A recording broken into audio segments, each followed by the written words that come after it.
ગામ વિસનગરમાં પિંડારક નામે એક પુરાતન તળાવ છે. આ તળાવમાં મહાભારત સમયે પાંડવોએ 12 વર્ષના વનવાસ દરમિયાન અહીં પોતાના પિતૃઓને પિંડદાન કરેલ હોવાથી પિંડારક તળાવ નામે ઓળખાય છે.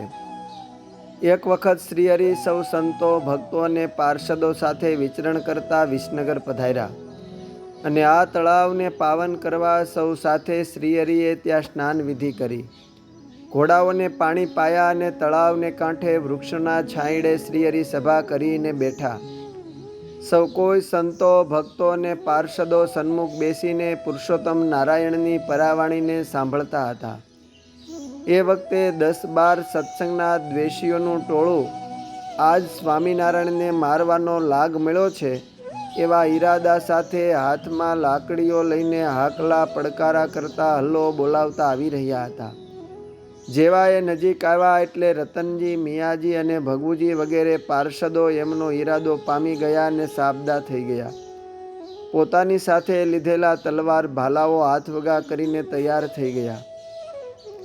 શ્રીહરિએ જમણો હાથ અધ્ધર કરીને સંકેતમાં સૌ પાર્ષદોને શાંત રહેવા કહ્યું ને બોલ્યા કે ભગુજી, સૌને આવવા દ્યો, આપણે કશુંય કરવાનું નથી.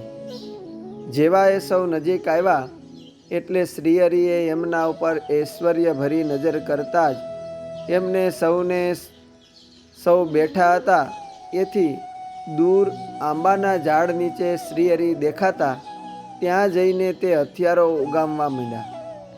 એટલામાં એમાંનો એક બોલ્યો કે લાવ મૂર્ખાવ, ન્યા ક્યાં સ્વામિનારાયણ છે? ત્યાં તો બીજા ઝાડ નીચે શ્રીહરિ દેખાયા.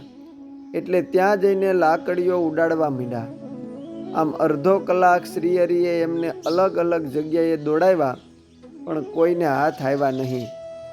તેઓનો શ્રીહરિને મારવાનો મનસુબો મનમાં જ રહી ગયો. સૌ પાર્ષદો પણ એ સૌની ક્રિયા જોઈને હસતા હતા. અંતે તે સર્વે દેશીઓ હાર્યા અને એમને પોતાની ભૂલ સમજાણી.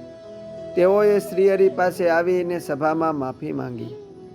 થોડી વારે શ્રીહરિએ સભા પૂરી કરી ને પોતે માણકીએ અસવાર થતા કેશવરાય સુબાના આગ્રહને વશ એના ઘરે સંતો, ભક્તો, પાર્ષદો સાથે પધાર્યા.